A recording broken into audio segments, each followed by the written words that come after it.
Assalamualaikum warahmatullahi wabarakatuh. Terima kasih kepada sahabat-sahabat Kisah Misteri yang mana telah setia mendengarkan cerita dari kisah-kisah misteri yang berjudul Bedong Mait. Berikut kita ceritakan Bedong Mait. Darwis dan Pak Ijo spontan menoleh ke arah suara itu dan sempat sejenak saling menatap. Menyadari ketidakberesan itu, mereka pun bangkit agar bisa segera keluar dari rumah ini. Dengan jantung yang sudah berdebar kencang, Darwis pun berjalan dengan agak berburu-buru, sembari mengangkat lampunya yang ia arahkan ke depan dengan tangannya. Pak Ijo merunduk di belakang Darwis dengan kadar ketenagaan yang sepertinya sama, hingga tiba-tiba langkah mereka pun berhenti di antara gawang pintu. Dengan separuh tubuh Darwis dan lampu petromak yang sudah menerangi ruang tamu, Darwis terpaku mematung sesuatu di depannya.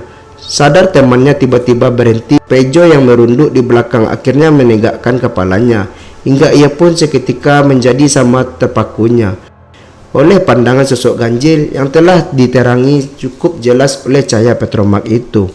Sepertinya sosok itu adalah sosok yang pernah Darwis lihat tempo lalu di belakang rumahnya, beberapa jam setelah pemakaman kakeknya, yang mana sosok itu berwujud kain lusuh yang membentuk tubuh. Pak Ijo tentunya semakin ketakutan oleh yang dilihatnya itu. Tapi entah mengapa setelah runduk-tunduknya Pak Ijo sadari tadi, tiba-tiba saja ia dengan sengaja malah menenggakkan kepalanya, yang mana hal itu tentunya adalah pilihan yang paling buruk baginya. Pak Ijo kini melihat jelas sosok itu, namun dalam rasa yang semakin sulit, Pak Ijo masih terlihat tetap berusaha untuk berdoa, sehingga sosok kafan lusuh yang semula membentuk tubuh itu kini mulai membuka tudungnya dan memperlihatkan wajahnya, masih dengan perangai yang sama, yaitu mengulang ayat yang akan diucapkannya. Di titik inilah Pak Ijo terdiam. Mulutnya terasa terkunci melihat wujud peniru itu, dan tak sampai 3 detik setelah itu, pandangan matanya pun berlahan kian menggelap, dan akhirnya benar-benar gelap. Sahabat Darwis itu pun limbung jatuh tak sadarkan diri. Ia roboh ke lantai, tertumpuk dengan tubuh cucu mendiang Mbah Ganjul yang sudah terlebih dulu pingsan. Keesokan harinya, di waktu yang hampir bersamaan pagi pun, Mbah Jayus yang baru saja sampai di rumahnya segera menjelaskan kepada Mbak Suri, istrinya, perial penyebab ketidakpulangnya semalam. Istrinya tentu mengidik mendengarkan dan sempat menyuruh Mbak Jayus untuk berhenti mengusir hal itu, karena takut terjadi hal buruk kepada suaminya itu. Menit pun berganti jam, hingga tibalah Pak Dirja yang langsung didatangi Mbah Roso. Seperti yang sudah semua orang duga, perundingan pun berlangsung alot. Pak Dirja kekeh tidak mau juga makam ayahnya kembali dibongkar. Bujukan dari Darwis anaknya juga tak mempan. Bahkan paparan dari para sesepuh tentang beban berat yang harus ditanggung kelak tetaplah tak mampu membuat satu-satunya anak mendiang Mbah Ganjil itu goyah, dan malah justru bersumpah dengan mengancam akan memperkarakan siapapun yang hendak membongkar makam ayahnya. "Permisi, Mbah, kalau tetap memaksa, saya tidak akan segan-segan untuk memperkarakannya," ancam Pak Dirja dalam musyawarah itu. Sebenarnya tak ada masalah jika Pak Dirja lebih memilih untuk membawa Bedong Mait itu daripada menguburkan sesuai wasiat. Toh juga sama-sama menghentikan teror di desa Turi ini. Singkat cerita, Pak Dirja lah yang membawa Bedong Mait itu ke kotanya. Lanjut ke ceritanya. Sebagai kawan Bang Ganjul, para sesepuh tentu tidak ingin melihat anak dari kawannya itu memilih pilihan yang salah. Tapi Pak Dirja memang batu, hingga akhirnya mau tak mau pilihan kedua itu pun disepakati. "Ya sudah Mas Dirja, kalau memang itu mau penjenengan, nggak apa-apa, bawa saja barang ini. Ini catatan yang harus sampai lakukan untuk merawatnya.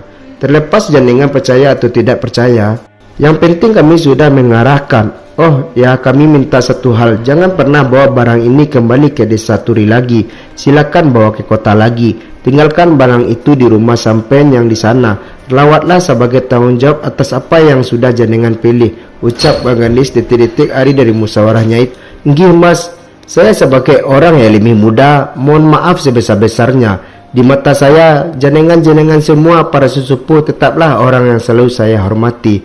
Saya akan membawa barang ini dan akan meleburkannya dengan cara yang saya yakini, karena terus terang saja saya juga tidak mau melihatkan barang-barang seperti ini.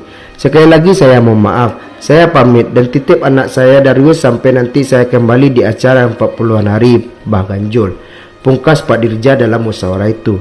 Dan ditutup oleh para sesepuh yang mendoakan. Semoga Pak Dirja menemukan orang yang mempunyai kemampuan untuk melebur atau melarang bodong mayat itu.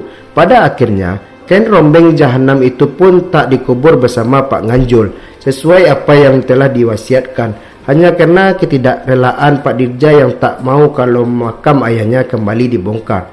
Seiring hari berlalu, teror di desa Eturi itu memang akhirnya berhenti dan berangsur-angsur kembali tenang tentram seperti sedia kala.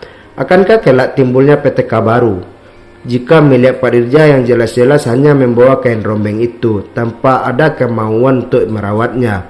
Apakah dia berhasil menemukan orang-orang yang akan memusnahkannya? Semoga saja. Meskipun dengan cara masing-masing, semua orang tentu mempunyai tujuan yang baik. Tamat. Wasiat yang tidak tertuntaskan ini ternyata membuat berakhirnya gugatan lelembut di desa Turi, hanya menjadi awal untuk menuju babak baru di kisah tulah kain rombeng jahanam itu. Terima kasih sudah mendengar kisah-kisah misteri dari kami. Semoga ada hal baik yang bisa kita petik. Kami pamit, terima kasih, wassalam.